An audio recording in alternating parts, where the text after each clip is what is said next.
Hello, very good morning and welcome to Athavan newspaper highlights. Today, Wednesday, 11th of January 2017. This is Edward with the highlights of today's English newspapers. As usual, we have 3 daily newspapers for the highlights: Daily Mirror, Daily News and Salon Today. Firstly, let's have a look on the Daily Mirror. Prime Minister's constitutional proposals based on my drafts in 2000, claims Chandrika Bandaranaike Kumaratunga. Government can't reject hybrid court without dialogue. How can Vijayadasa reject CTF report when he was in the cabinet that approved the setting up of the CTF? SLFP Central Committee hasn't taken any decision to continue with the executive presidency. Former President Chandrika Kumaratunga said yesterday Prime Minister Ranil Wickremesinghe is to introduce a new constitution based on the constitutional draft presented by her in Parliament in 2000 but defeated by the then UNP.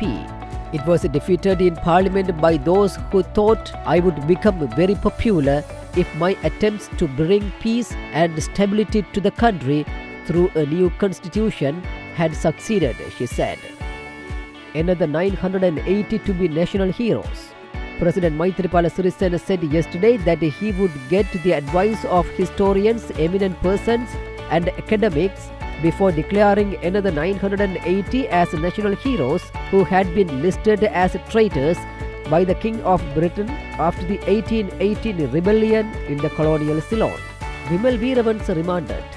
MP Vimal Veeravansa and a former NEC DGM arrested by the FCID on charges of misusing 40 state vehicles belonging to the National Engineering Corporation and causing 90 million rupees loss to the state between 2011 and 2014 were yesterday remanded till January 24 by Colombo Fort Magistrate Lanka Jayaratna. Meanwhile, Vimal Veeravansa says Ranil orders his arrest.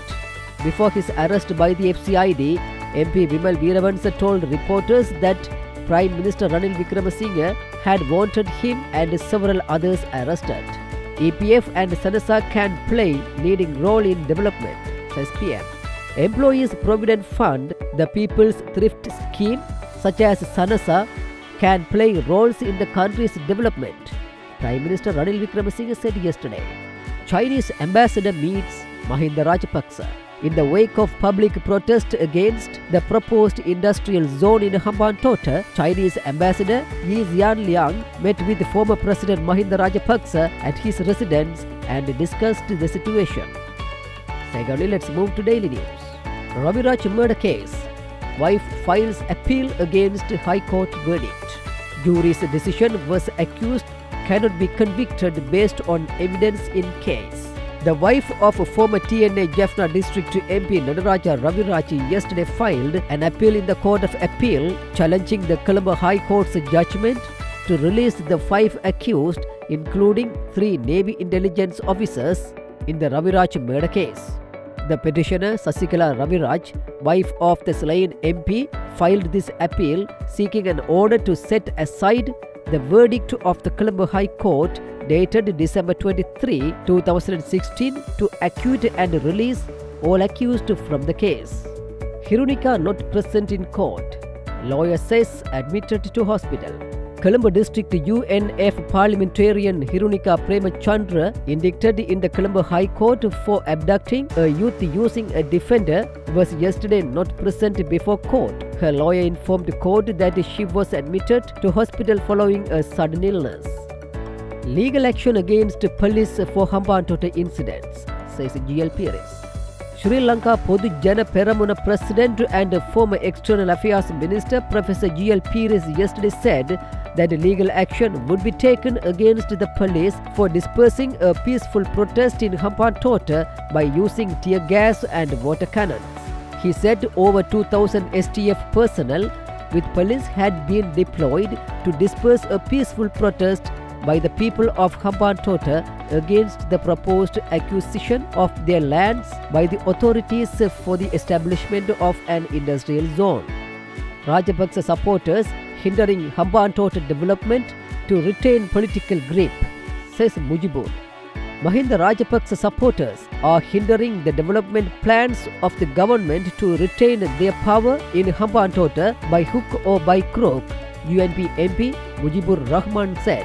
He said once the agreement is signed on the Hambantota port project, a committee will be appointed to look into the progress, in which former Speaker Chamal Rajapaksa will also be one of the members. Finally, let's move to Ceylon today. 90 million rupees abuse of state property. Veeravansa remanded.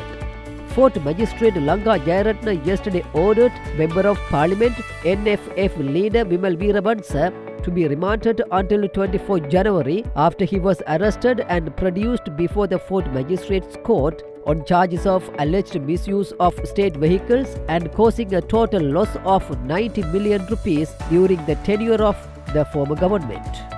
SLFP decides Maithripala Sirisena next presidential candidate. President Maithripala Sirisena would be the SLFP's candidate at the next presidential election.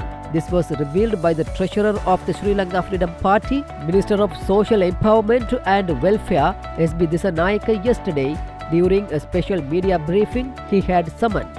Kerosene down by 5 rupees. The government yesterday announced a reduction of 5 rupees on a litre of kerosene oil with effect from midnight. Therefore, a litre of kerosene oil, which was earlier priced at 49 rupees, will now be sold at 44. Minister of Finance Ravi Karunanayake said the Ministry of Petroleum and Gas had been informed of this reduction. The reduction is a result of the 2017 budget proposal. DIG Jayakodi, new media spokesman. DIG Priyanda Jayakodi has been appointed as the new police media spokesman. The Law and Order and Southern Development Ministry Secretary Jagat P. Vijay Veera said at a media briefing yesterday. With that, let's come to the end of today's paper highlights. We will come with more news tomorrow morning. Thanks for listening to Athavan Newspaper Highlights.